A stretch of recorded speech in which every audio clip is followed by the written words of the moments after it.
Okay. Parak Mem Vav, the 46th chapter of the book of Tehillim, another Lamnatseach Livnei Korach. Again, a song for the sons of Korach, the director of music. Al Alamot Shir. Not clear what this word means. Alamot. Is it a musical instrument? Is it a melody? The same thing that we have said many, many times before, with the lack of knowledge about certain words and what it might mean. Elohim. Lanu machaseva oz ezra vitzarot nimsamaod. God is our refuge and our strength. We find great help in trouble from God. Right when we're in trouble, we come to God. There's a synagogue I have been to before in Seattle, Ezra Vitzarot. I think it's from, I don't remember, it's Rhodes or Turkey or Greece, but what was it called? The Sephardic synagogue. Al kain lo nira b'mihir aretz uvamot harim belev Yamim. Therefore, we don't fear when the earth is turned up and when the mountains collapse into the heart of the sea. Yehamu yechmeru meimav yirashu harim begavato sela.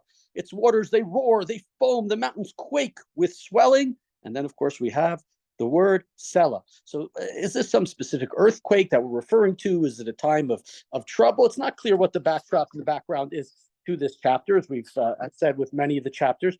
It's not clear. The chapters about Bnei Yisrael, we'll see, trust in God. There are those who are going to say maybe it refers to the fall of Sancheirav. If you remember in Lachim, when Sancheirav, the Assyrian king who exiled 10 tribes, comes with his army, he's ready to destroy Jerusalem. They're all around. He's taunting them, and a miracle happens, and there's an earthquake, and the people, his armies run away. He never sees Jerusalem. Others say maybe it's from the time of Uzziah. Uzziah is the king of Yehuda, who it seems tries to play Kohen Gadol, and because of his attempt to play Kohen Gadol, he is given Sarat. There's this earthquake that comes and damages Jerusalem, and so it's not clear exactly what's going on. But let's continue. Continuing verse Hey. Here it gets even more difficult with exactly understanding. Nahar pilagav yisamhu ir Elohim kodesh Mishkanei Elyon. The river, its streams, makes the city of God glad, the holy dwelling place of the Most High. Now, this is strange because, we went to Budapest. We could see, I don't know, no, my brain's not working. The river there. If we went to Frankfurt, we'd see the Rhine. If we go to New York, you have the Hudson River. You go to Cairo. Danube. Thank you. I don't know why my mind's emptied, but thank you. Right? Jerusalem, last time I checked, there's no great river running through Yerushalayim. So does this refer to Yerushalayim? It's not clear exactly what it means. Does it mean sort of the idea that we often have in the books of God stretching out the earth, the dirt, the land over the dry land over the water? So ultimately, there's water underneath. Is it just sort of like a metaphor of a tsunami or something that comes and destroys everything in its wake? It's not clear what river it's referring to that is sort of threatening the dwelling place of God and all of Jerusalem. Continuing verse 6, Elohim b'kir ba'al tamoti Ezra Elohim lifnot boker. God is in its midst, it shall not fall. God helps it toward morning. We have full trust that God will do this, that God will take us. Now, this is an interesting verse because at times that sounds great. During the times this is referring to Sancheirav, it is referring to Chizkiyahu, who trusts in God with his prophet Yeshaya ben Amos, and they succeed against the Assyrians because of the miracle of God. That's great. But there are other times that we read, Yirmiyahu and other places, where they say, Heichal Hashem, this is the abode of God. These places can't be destroyed. It's impossible. Now, the understanding is that sort of false trust. They don't really trust in God fully. But the idea of trust, just simply trust in God. Well, here it is something that's positive. There are other times where just saying that God will provide and everything will be fine is not it's not always the correct theology of Jews. Continuing in verse 7, this sort of is going to end the first section of the prayer. Nations roared, kingdoms fell.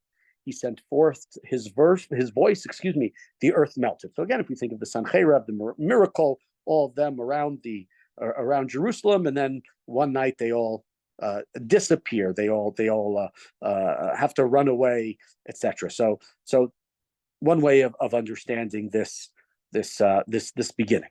Let's continue. Adonai tzvaot imanu miskavlanu Elohei Yaakov Selah. verse that's known to us. The Lord is of hosts, the God of war is with us. The God of Jacob is our refuge. And then, of course, the word Selah doesn't mean forever, is the end of a musical note. And here, right, we have God as the God of war, of Tzava. God has just protected us. God has done a miracle to save Yeshaya and Chizkiah and the people of Yerushalayim, or whatever other thing it's referring to, or other place where you want to say it, where we have also seemingly a great miracle that happens. And this is here, it's the God of Yaakov, who was a person who had a lot of difficulty in his life, who had to run away. And Yaakov calls out to God when he's leaving, running away from his brother, running to Haran. He has nothing with him. He doesn't know what's going to happen. And he says to God, if you are with me. And so here, it seems that we have nothing. Right, the Israel's being attacked, and then this miracle happens, and maybe that's the reason why it's specifically Elohei Yaakov Selah, that it is the God of Jacob. Continuing in verse 9, Lichu Chazu Mefalot Adonai Asher Sam Shamot Ba'aretz. Come and see the works of God, who made things desolate in the world. Shama means something that's desolate. Shamim. The Gemara discusses how it can also be read as Shemot, that God makes people's names great. Mashpit milchamot aktsei haaretz keshet yishaber v'kitzei tzchanit agalot yisrof ba'esh. God causes wars to cease to the end of the earth. He breaks the bows, he cuts the spears, he burns the chariots in fire. May these words come true. Harafu de'u ki anochi Elohim arum b'goyim arum ba'aretz. Let them be and know that I am God, that I am above, that I am exalted among the nations, that I am exalted, that I am Rome, I am above the aretz, above the earth. Adonai Tzivaot Imanu Miskavlanu Elohei Yaakov Selah. And just like we had in the middle, where we sort of thank God for let's just say it's Sancherev, and with this verse 8, that we thank God, the Lord of war, who we know is with us.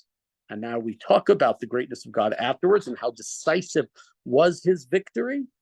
Then following that, we continue again to stress it once again that God is with us. There are others who say that it doesn't refer to Sancherev, that maybe it refers to Gog uMagog. It refers to this future end of days war, which we read about in earlier books of the Tanakh. I don't know if they're earlier chronologically, I should say, but books that are included earlier in Yeshaya and Yirmiyah we read about, and then some of the prophets of the Trei Asar. And so it's not clear. Just interestingly, Rabbi Yochanan in the Gemara, in the Talmud Yerushalmi, he talks about the importance of this verse, and he says this idea of that that God is our refuge, that the God of Jacob, that this verse should always be in our mouths. It should never depart our mouths. It's something that we should always say because of its significance and importance.